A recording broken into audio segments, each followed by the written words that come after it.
Well, let me give a big shout out to Progressive Democrats of America first. Great organization, and you know, we need institutions. Institutions survive personalities, people. They survive car accidents. They survive people getting sick. They survive people getting burnt out. Institutions are what will sustain our movement. So PDA, thumbs up to all you guys. And also let me say hey to my man, Ed Garvey. You the man, brother. Now let me just say, look, what you missed is an opportunity to coalesce with a group of progressives who love this country and who love the world and who believe that we, through our action and activity, can make it better. Now, there was good information that was passed around the Constitution, around upholding the Constitution, standing up for it, but also the Constitution fundamentally often is about procedure, about the rules of the game. We talked about the content of universal single payer, health care for all, guaranteed. We talked about peace and how America must use its role in the world to promote peace, to be a country that can help us resolve disputes in a way that doesn't result in destruction of life or our environment. We talked about the environment, environmental sustainability, dealing with pollution, dealing with industry that pollutes, and living in a more sustainable way. And of course, we talked about the content of civil rights, the importance of saying that, look, we are all Americans, all residents of this country. We all have a place here. We all deserve to be respected, all deserve to be treated equal, and all deserve to have due process of law. So those are just some of the key essentials that we dealt with today. But just because you weren't here doesn't mean you can't be part of it. Stay involved, stick and stay, PDA. Keith Ellison, you've been speaking so beautifully of the Constitution today, but the Constitution didn't imagine you. It didn't imagine an African-American, Muslim man dissenting against power at every turn, or did it? Well, I actually believe that the Constitution did contemplate a person who has my demographic characteristics in the Constitution, in our body politic. I mean, you know, the reality is it goes to this idea that our country, our Constitution is amendable, has changed, has evolved over time. And the fact is, in the moment we live in, you know, there was actually, it's an interesting fact, a time when they were debating the Establishment Clause, and one of the people who was part of the debate said, well, you know, if we were to allow all faiths to practice here, you could end up with a Mohammedan. This is actually true.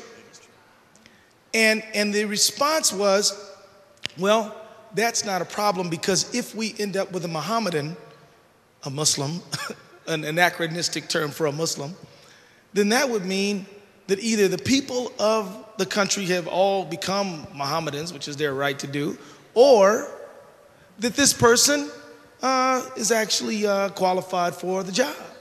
Pretty good guy. And so, and so, I mean, I would say that absolutely slavery is an original sin. Let's add gender oppression. Let's add manifest destiny against the Native Americans. But you know what? I'm one of those people who wants to stand up for the Constitution, even the original version, when it comes to religious tolerance. As I pointed out earlier today, Article 6 says there shall be no religious test to hold office in the United States. This has been tested over time.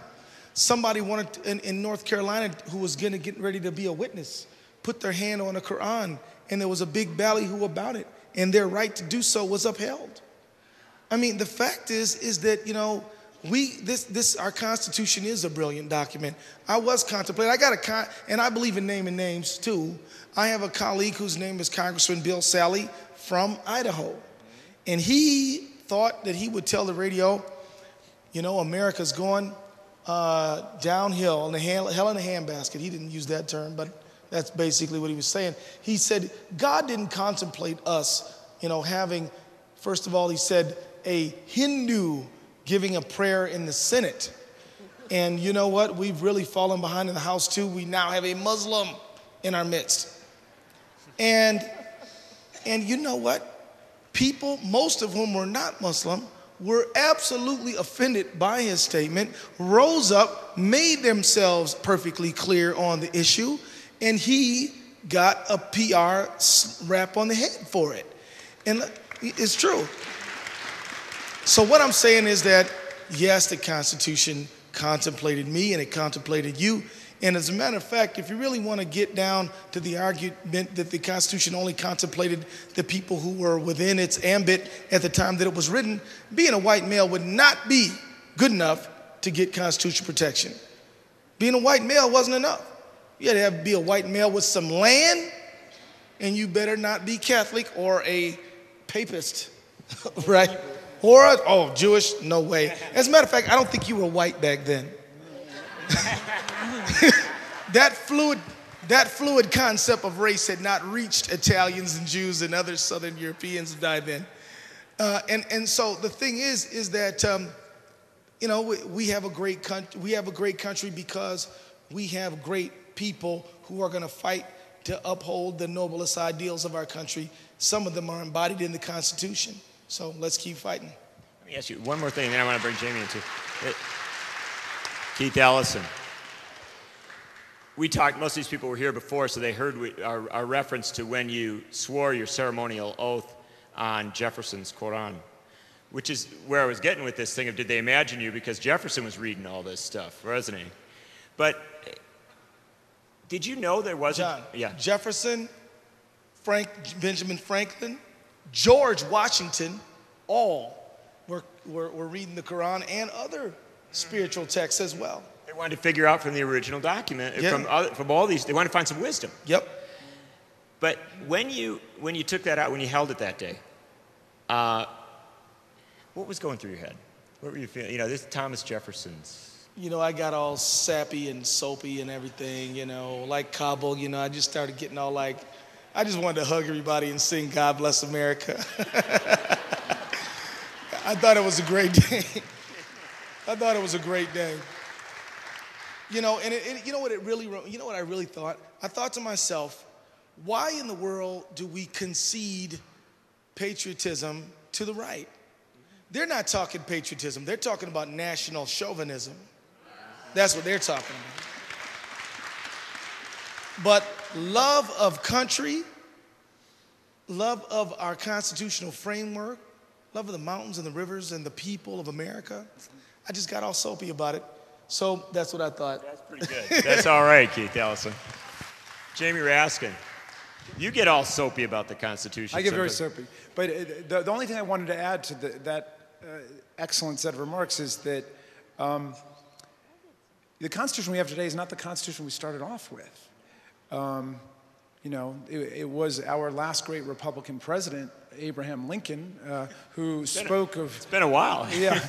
Government of the people, by the people, and for the people, but we started as a nation of Christian white male property owners over the age of 21. Yep. And it's been through a series of social, political, and constitutional struggles that we've opened it up. So when they talk about strict originalism or strict textualism, Scalia and the gang, they're talking about the original document as it was written that included the 3/5 compromise, which we could talk about a little bit, that excluded most of the country. But we had a civil war about that.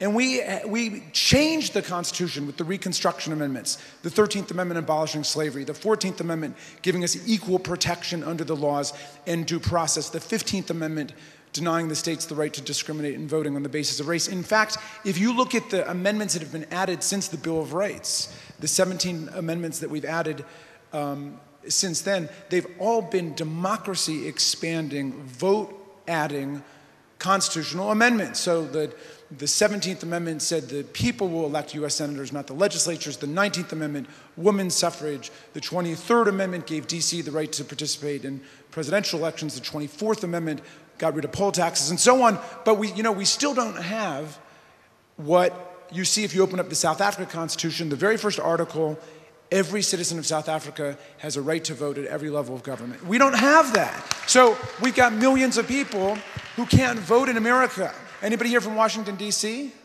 We've got hundreds of thousands of tax-paying, draftable American citizens, no representation in Congress. We got millions of people in Puerto Rico, American Samoa, Guam, the Virgin Islands. millions of ex-felons who've been disenfranchised mostly in the Deep South for life.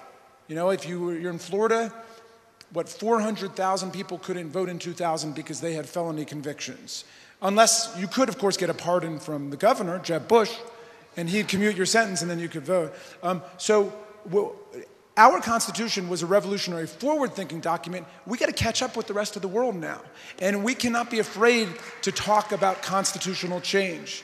And actually, the liberals are sort of the worst culprits here. A lot of people say, no, you can't touch the Constitution. You got to put it up in the attic and treat it like a family heirloom. Nobody touch it. That's wrong. That's anti-democratic. We can't be afraid of changing the Constitution. And by the way, even short of changing the Constitution, we can deal with the Electoral College by passing the National Popular Vote Plan, passed by Maryland, New Jersey, Illinois, Hawaii, Massachusetts, vetoed by Governor Schwarzenegger in California. But our side can never, ever be afraid of changing the Constitution. Steve Cobble. Steve, Jesse Jackson Jr. wrote a book a while back called Toward a More Perfect Union. And he took Jamie's point and he proposed a host of amendments to the Constitution. A right to health care, a right to housing, a right to education, which is in some of those constitutions in other places. And he said, even if we can't get these, we ought to realize the genius of the right, that they used a right to life amendment as a tool to organize, and that we ought to recognize that we can do organizing around a perfecting of the Constitution. That's exactly right, John. And he had a whole series of amendments, and they had the dual purpose. One was to foster organizing all around the country and put the right on the defensive. Are you really against health care for everybody? Are you really against free, high-quality education for everybody? Are you really against the right to vote, which we found out, America found out in the Florida case, there is no federal right to vote. And which leads me to two other points I want to make very quickly. Number one is, I was a McGovern delegate at age 20, so I've been doing this a long time. Do you know how rare it is for a member of Congress to sit for 4 hours and let other people speak ahead of him and listen to them? You all are in for an extremely rare treat, and you should recognize that Keith Ellison he has 100 other places he could be today. He's chosen to spend it with grassroots. And we need to understand that this is extremely rare. I mean, 35 years, I can think of about 3 cases.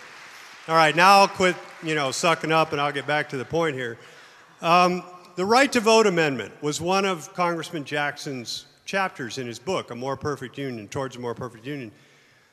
We found out in Florida we didn't have the right to vote. They stole that election. They expropriated the presidency. The Supreme Court did. We all know that. Probably everybody in this room started fighting against those guys right now. And the odds are they're going to finish their terms. No matter what we do, we're going to keep the impeachment fires burning. We're going to call for war crimes trials. We're going to do truth and reconciliation commissions. We're going to try to get to the bottom of all the scams and schemes and lies they've done. They'll probably finish their terms. But don't for a second doubt that the things you did weakened them. Half the country knew they were illegitimate from the beginning. There were polls at the time of 9/11 when people probably were scared to tell the truth on the phone because they weren't actually sure who was calling them, and they said that 1/3 of the country thought the election was stolen, and another 1/6 of the country thought it was funny. I don't know what the right word was, but they basically thought that the Supreme Court had acted out of line. Half the country has thought these guys were illegitimate since the beginning. And had 9/11 not come along, George Bush was looking at a failed presidency by September of 2001.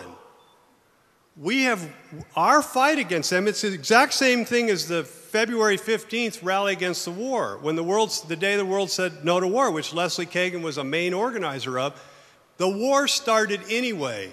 But there was already a huge base built around the world of opposition, of people saying this is wrong, of people ready to do it. And guess what? The guy we're nominating tonight is there because he said the war was wrong. So for all his weaknesses, that's why he won the nomination. because he was right about the big judgment.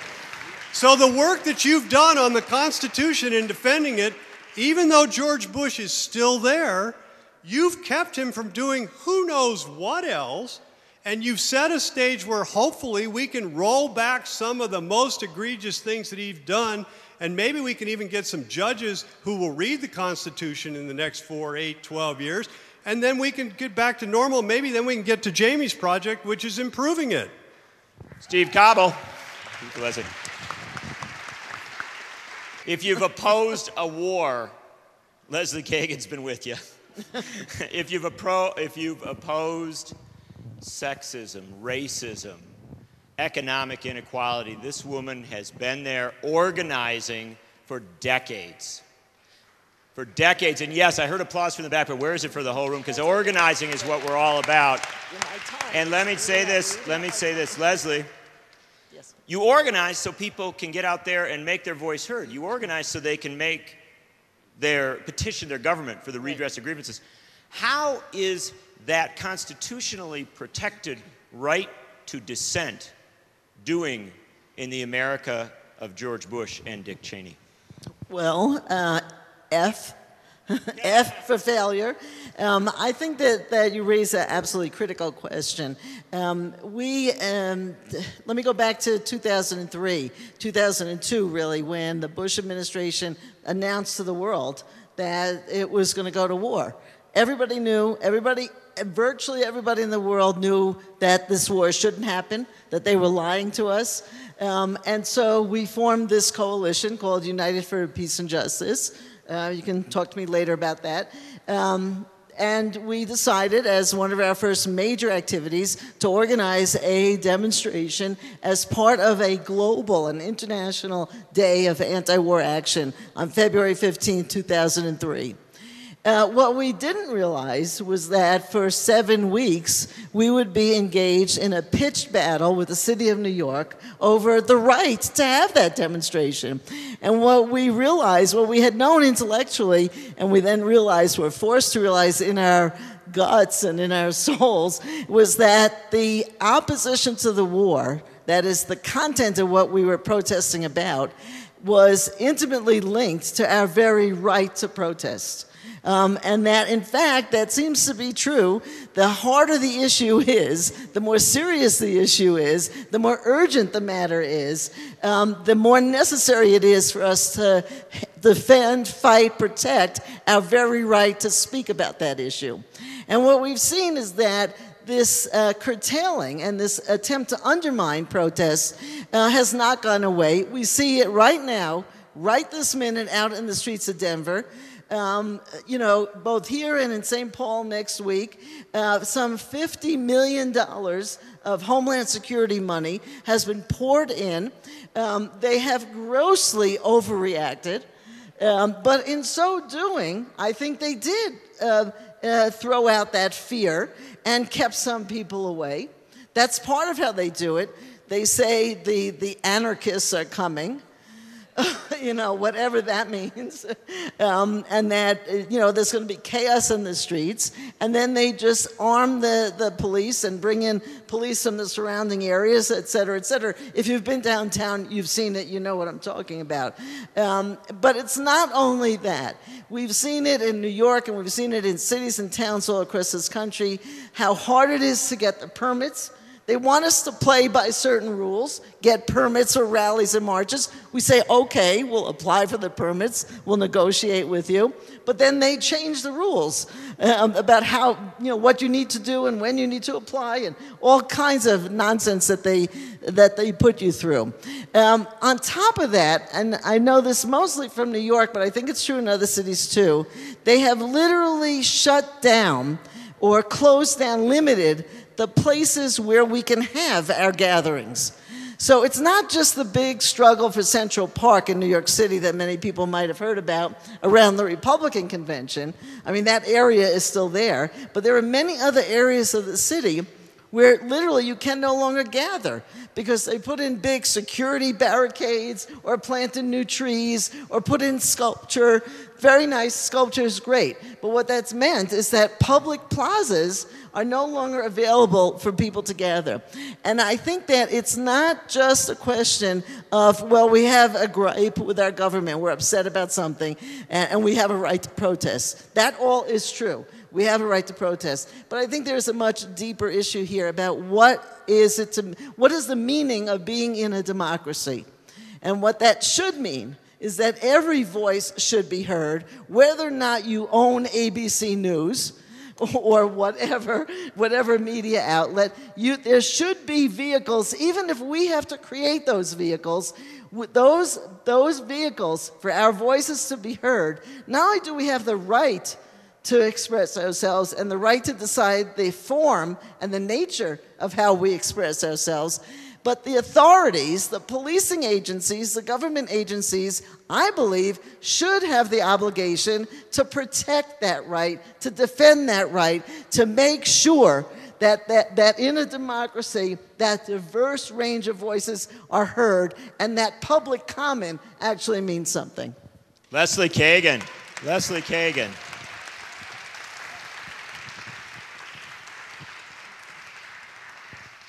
Steve Cobble, aide to Jesse Jackson. Yeah, what's that? Presente. Present and respected. Aide to Jesse Jackson, political advisor and counselor to all good souls. You are a student of politics and those moments where we progress. You're also a student of the Constitution. We started with a pretty imperfect Constitution, didn't we? We're loving it. We're loving it to pieces right now. But it didn't start as a very good document. It actually makes Jamie's point. You know how right-wingers are liars when they say they're strict constructionists? Because they never talk about the part where blacks were 3/5 of a human. And so we've changed the Constitution. We've made it better. And that in itself implies that you can have a Constitution that's a growing and evolutionary document, which is our argument, not their argument. But they don't like to bring that up. But that's not the point I wanted to make. You all should savor today. This country was founded in original sin of slavery. The capital was put in Washington instead of Philadelphia to appease the South. Blacks were counted as 3/5 of a human. 5 of the first 7 presidents were slave owners. The Second Amendment is actually there not for the individual right to bear arms, but so that the southern states felt secure that they could suppress slave revolts. And tonight, a son of a Kansan and a son of a Kenyan is going to be nominated for the President of the United States. It's an imperfect world. We're in an imperfect party. He's going to make mistakes. But this is a beautiful day. This is a beautiful day, and we should take a moment tonight. Look, I'm going to cry tonight. I'm supposed to be on Free Speech TV, and I know I'm going to tear up, and I'll probably start I'm a sap for this stuff. And so I'll probably be pathetic tonight, but I'll be pathetic in a good cause. And this is a constitutional question. This goes back to our original founding document, which was flawed, but as Jamin pointed out, it was brand new, and it put new principles in the world that have made the world a better place. And it is a document that was created so that we could make it better. A more perfect union is the point of the document. And everything that you have done, all of you who have kept impeachment alive, all of you who have said it's not right to start a war based on lies, all of you who've said that having sex with an intern is not a more important constitutional crime than all the wide variety of crimes that George Bush and Dick Cheney have committed and all their minions, all of you have helped keep that Constitution alive. Give yourselves a hand.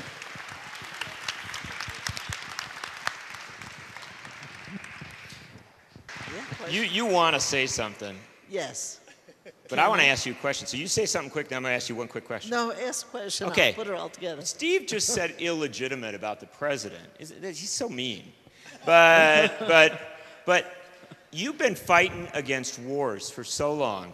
Right. And we have had illegitimate war after illegitimate war because these wars are not declared as outlined in the Constitution of the United States. And that has got to be such a frustrating reality for you. That Well, yes, it is. But it's also something to be cautious of. I really don't want the United States Congress to say, yes, go bomb Iran. That's not the answer. The answer is not to go by the Constitution. To follow the constitutional process, you got to deal with the content also. It's not only about process. Right, so I think we really have to be clear about that, which is the other point I wanted to make, that it's not our struggle, it's not only about the Constitution. It's not only about making sure the Constitution as it now stands is defended and protected and implemented, and it's not only about making it a stronger document by changing it as necessary.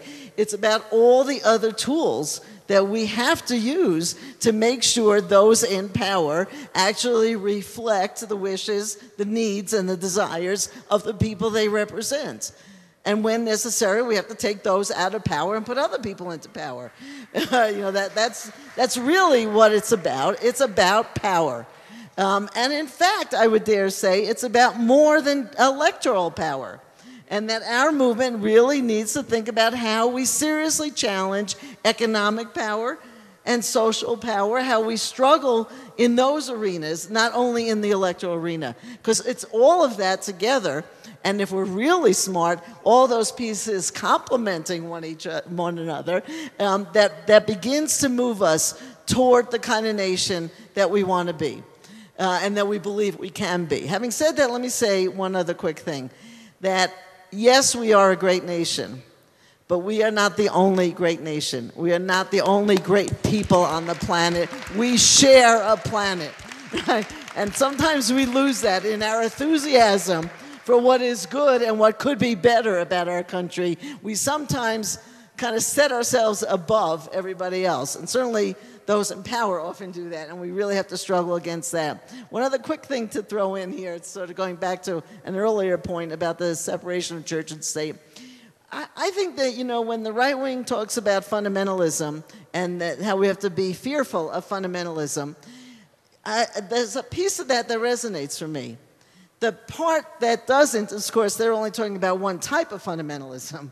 But I do think we have to be concerned about Christian fundamentalism, about Jewish fundamentalism, about Islamic fundamentalism, about any fundamentalism. I think that's a very serious danger, and we have to be concerned about, I think we have to be vigilant on this separation of church and state. I don't think it's something that we often pay enough attention to. And as a movement, whether we're dealing with healthcare or foreign policy issues or whatever it is, it creeps in there, this issue. We have to be vigilant on this. And I say this just to put it all out there as a non-believer. As someone, and as a non-believer, we also have to be concerned about the separation of church and state. It's not only about those people who are Christians and Muslims and Jews and Hindus and Sikhs and everybody else. This is an issue that touches all of our lives, and something that I was really glad you brought up right at the beginning, because it is so, if I might say this, fundamental. Very good. Leslie Kagan. Jamie Raskin. We don't have a lot more time here, but I'd be remiss if I didn't bring up, we're speaking about fundamentalism, people who put themselves above others, and that does lead us to the Supreme Court and to judges, does it not? It does indeed. The first thing we got to keep in mind is that the Supreme Court, for the vast majority of our history, has been a profoundly conservative and reactionary institution. And profoundly white and male. Maybe it's a coincidence, maybe not. But I say that because, a lot of people, certainly a lot of law professors, have a very romantic view of the Supreme Court, because when they think Supreme Court, they think Brown versus Board of Education and Roe versus Wade. They think the Warren Court. And that is such a transitory moment in the history of the Supreme Court. You think about the 18th century and the 19th century, the Supreme Court did nothing for anyone in slavery, anybody, any working people.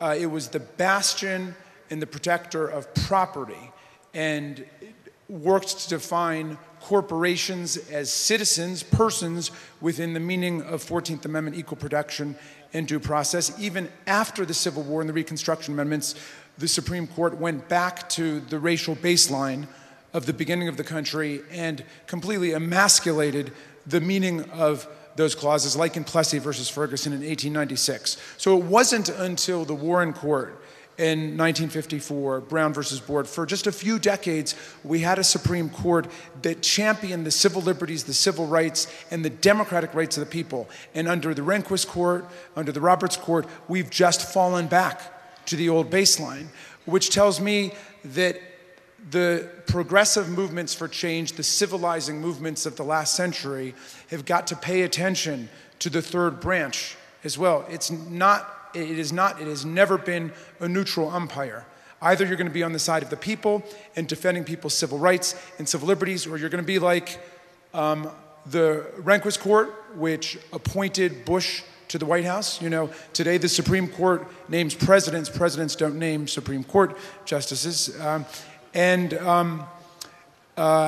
know, the court which has dismantled majority African American and Hispanic districts in Shaw versus Reno, Miller versus Johnson, amazing racial double standard, now defines our equal protection jurisprudence. If you've got a, quote, bizarrely shaped majority white district, perfectly constitutional, nothing wrong with it. The constitutional norm is majority white. If you've got a, quote, bizarrely drawn majority black or Hispanic district, as if anybody's ever seen a congressional district that's a square or a triangle or a circle or something like that, that's presumptively unconstitutional. These are the kind of doctrines that the Supreme Court has come up with. They have enshrined and consecrated our so-called two-party system. And I say this as a Democratic senator, but I don't want unfair advantages. I don't think it's fair that I can run for office with getting one signature, my own, and getting on the ballot. And if you want to run for office as a third-party or independent candidate in Maryland, you've got to go get 78,000 signatures where there's basically no First Amendment right to go anywhere on the sidewalk anyway anymore.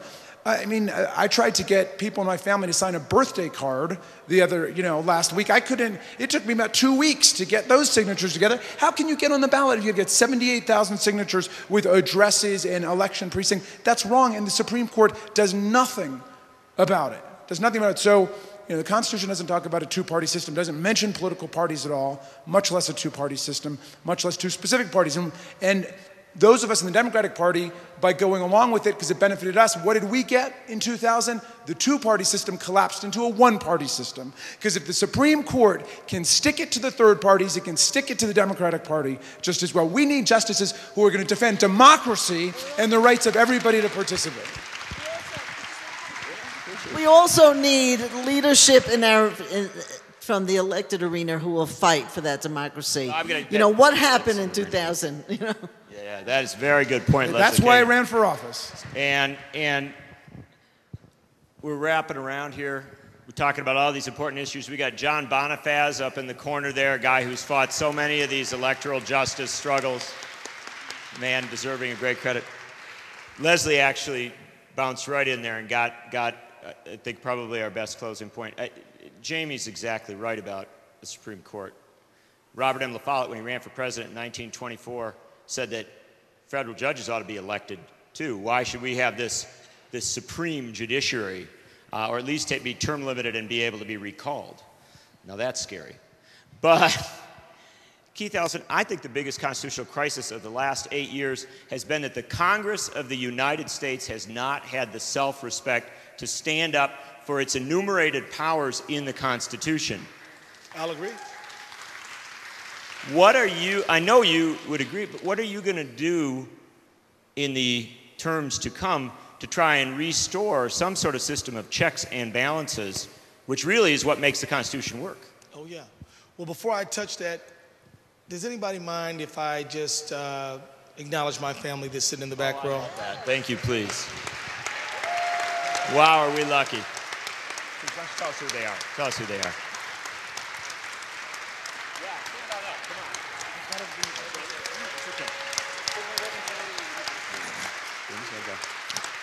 Well, this is Jeremiah, number 2, second son, Kim, my wife, Elijah, number 3, Isaiah, he's the oldest, and Amira, that's the baby. Wow, so, look at that. Look at that. Did they come here to see history? I think, did you guys come here to see history unfold right in front of your eyes?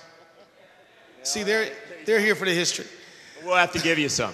Right. So what are we gonna do? Here's what we do. What we do from the electoral branch is we start with the people who elect the elected officials. And we understand that, as my sister just said, you know, elected officials are just one part of politics, but the real part of politics is citizen, is resident, is people who live, people who vote for, and people who put people in office. And we build that national consensus, just as we're doing at this very moment, to have a set of elected officials who will adhere and uphold and really make honor to that oath to uphold the Constitution. That is that we're a co-equal branch of government, sworn to make sure that we hold the executive branch accountable with checks and balances. We need, quite frankly, elected officials. It's important for the progressives in this community to say that if a guy like Robert Wexler or Keith Ellison or Dennis Kucinich is going to stand up and demand impeachment, that we're going to have some folks who have elected us, and maybe some who don't even live in our districts, to stand up and say, yeah, that's right. That's what I want. Somebody who's going to stand up for the Constitution. There you go. She stood up right there. That's right. She stood up right there. Because let me tell you this. If we put the Bill of Rights on the ballot, they probably wouldn't pass.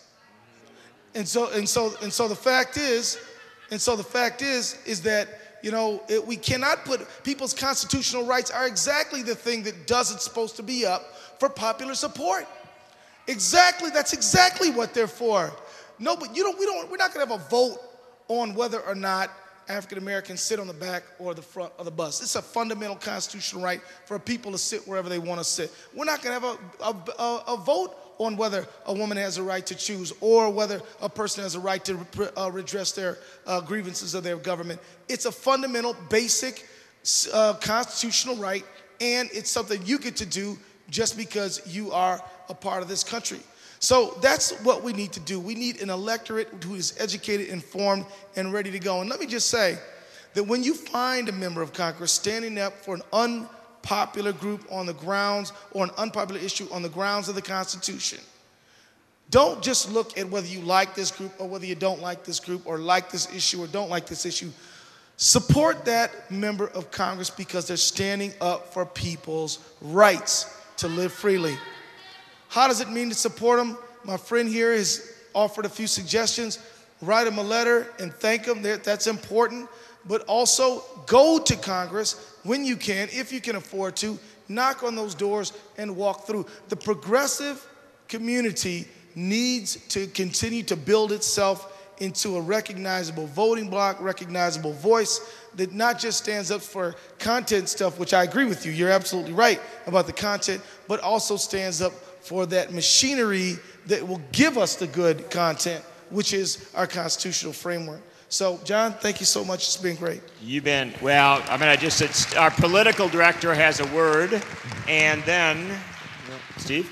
I just want to close with one point that plays off what Jamin Raskin said about the Warren Court. Fundamentally, where did the Warren Court come from? It came from the 4 terms of Franklin Roosevelt getting elected.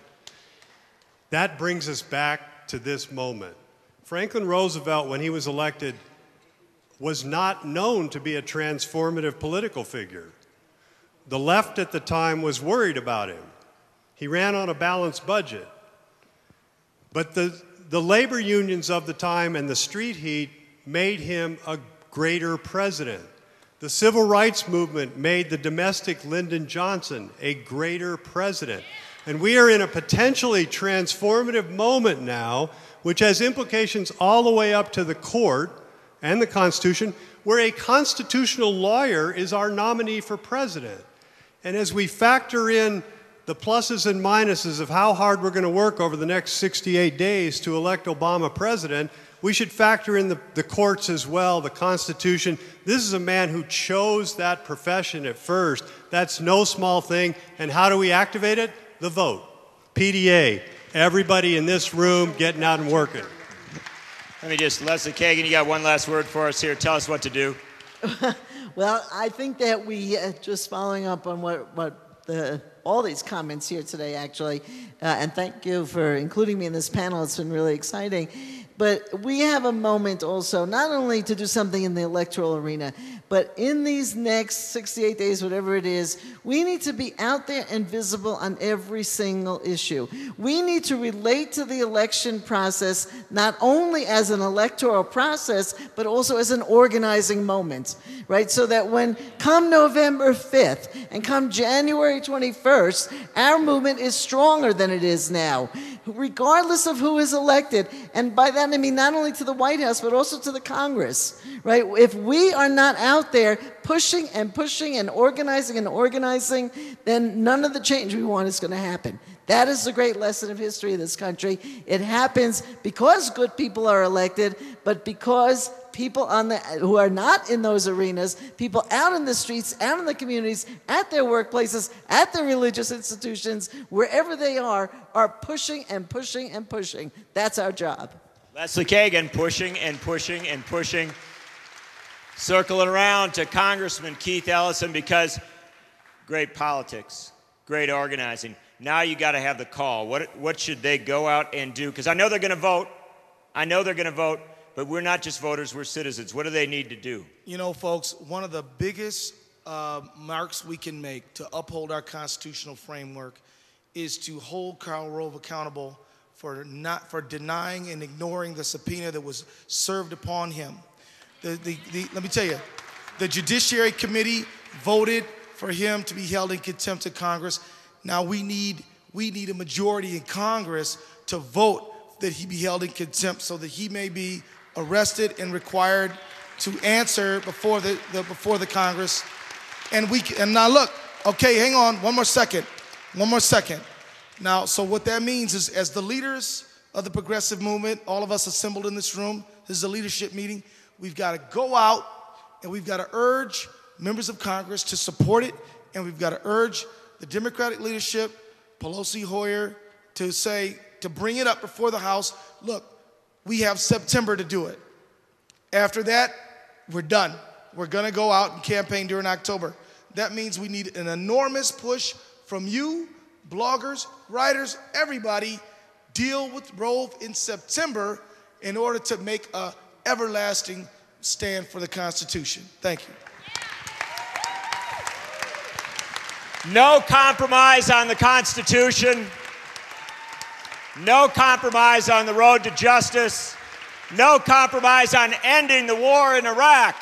No compromise on health care, not warfare. No compromise. Keith Ellison, Leslie Kagan, Steve Cobble, PDA, and The Nation magazine, thank you for being here. Stick around, there's one more panel. But thank these remarkable people for standing up for our Constitution. Thank you so much.